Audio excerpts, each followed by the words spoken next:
পদ্মা নদী আজকে সেই পদ্মা আর পদ্মা নেই, বরং চরে পরিণত হয়েছে। চরে পরিণত হয়েছে। যখন প্রয়োজন এই পদ্মা নদীর সঙ্গে সম্পৃক্ত যত নৌপথ, যত জলজ প্রাণী রয়েছে সব কিছুই, এবং যত জেলে মাঝি রয়েছে, বনজ মৎস্য শিল্প, নৌপরিবহন, পানি সরবরাহ, কৃষি থেকে শুরু করে নিয়ে সমস্ত কিছুই তখন থেকে ক্ষতিগ্রস্ত হচ্ছে। একটি সমীক্ষা মতে প্রতি বছর এই গঙ্গা নদীতে ফারাক্কা বাঁধের কারণে মূলত বাংলাদেশের ক্ষতি হয় প্রায় 300 কোটি মার্কিন ডলার প্রতি বছর এই প্রমাত্তা পদ্মা নদীতে ক্ষতিগ্রস্ত হয় বাংলাদেশ, প্রতি বছর প্রায় 300 কোটি মার্কিন ডলার। চিন্তা করা যায়। অথচ যখন বৃষ্টি প্লাবিত বাংলাদেশ, এই নদীগুলো যখন চরাঞ্চল হয়ে গিয়েছে, নব্যতা যখন ফিরে পাচ্ছে না, তখনই এমনিতেই বর্ষা, তারপরও বর্ষার উপরে নুনের উপরে ঘায়ের উপরে নুনের ছিটা দিয়ে বাংলাদেশকে প্লাবিত করবার অপপ্রয়াস চালিয়ে যায় এই ভারত। আজকের যে পূর্বাঞ্চলীয় দেশগুলো যে জেলাগুলো রয়েছে, আজকের সেখানকার ভিডিও যেগুলো আমরা দেখছি, মোবাইল নেটওয়ার্ক সমস্যা, কারেন্টের অব্যবস্থাপনা, সব কিছুতে আজকে ধস নেমেছে।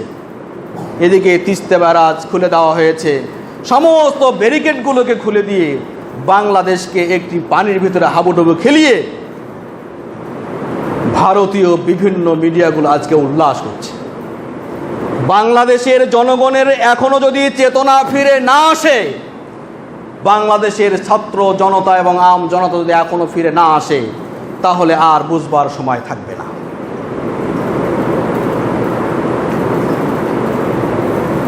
এক সময় যে নদীগুলোতে আমাদের নৌযান চলতো, জাহাজ চলতো, সেগুলো এখন চরাঞ্চল হয়ে গিয়েছে, যার ফলে সামান্য পানিতেই নদীগুলো তাদের ধারণ ক্ষমতাগুলোকে হারিয়ে ফেলে আজকে সামান্য পানিতেই প্লাবিত হয় গোটা বাংলাদেশ।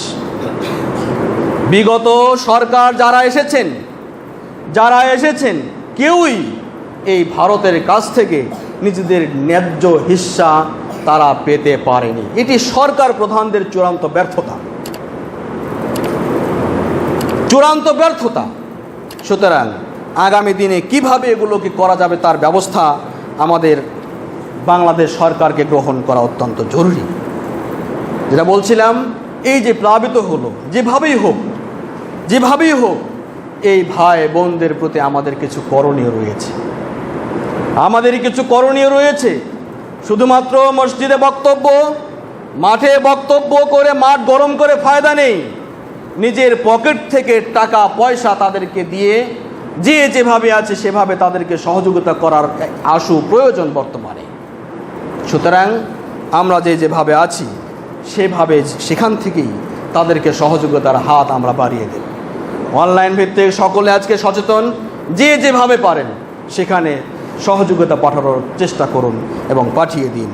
প্রথমত আমাদের করণীয় হলো যে আল্লাহ রাব্বুল আলামিনের কাছে আমাদের আকুল মনে প্রার্থনা করতে হবে, সাহায্য সহযোগিতা কামনা করতে হবে। আল্লাহ রাব্বুল আলামিন তাদেরকে রক্ষা করুন, আমিন।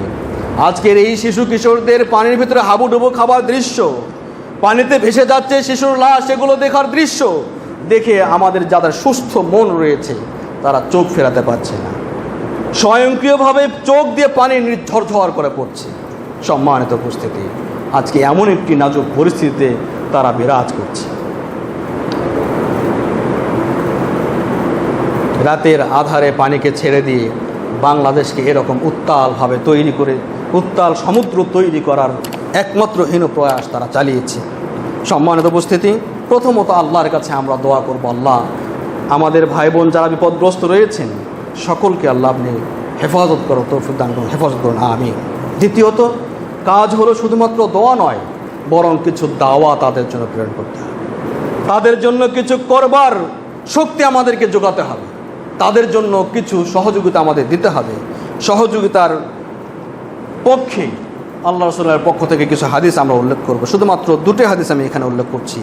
আবু হুরায়রা থেকে বর্ণিত রাসূল সাল্লাল্লাহু আলাইহি ওয়াসাল্লাম বলেছেন, মান নাফাসা আন মুমিনিন কুরবাতান মিন কুরাবিদ দুনিয়া, যে ব্যক্তি কোনো মুমিনের কাছ থেকে আপতিত কোনো বিপদকে দূরীভূত করে, নাফাসাল্লাহু আনহু কুরবাতাম মিন কুরাবি ইয়াউমিল কিয়ামা, আল্লাহ রাব্বুল আলামিন তাদের কিয়ামতের মাঠের যে বিপদ, এই বিপদ থেকে তাদেরকে আল্লাহ রাব্বুল আলামিন মুক্তি দান করবেন। সুবহানাল্লাহ। দুনিয়াতে যারা কোনো মুমিন, কোনো ব্যক্তি ব্যষ্টি সমষ্টি অপর কোনো বিপদগ্রস্ত কোনো ব্যক্তি ব্যষ্টি সমষ্টির বিপদকে উদ্ধার করে, আল্লাহ রাব্বুল আলামিন কিয়ামতের মাঠে তাদেরকে, যারা উদ্ধার করেছে দুনিয়াতে, তাদেরকে কিয়ামতের বিপদ থেকে উদ্ধার করবেন। সুবহানাল্লাহ। ওয়া ইয়াসসারা আলা মুসিরিন ইয়াসসারাল্লাহু আলাইহি ফিদ দুনিয়া ওয়াল আখিরাহ।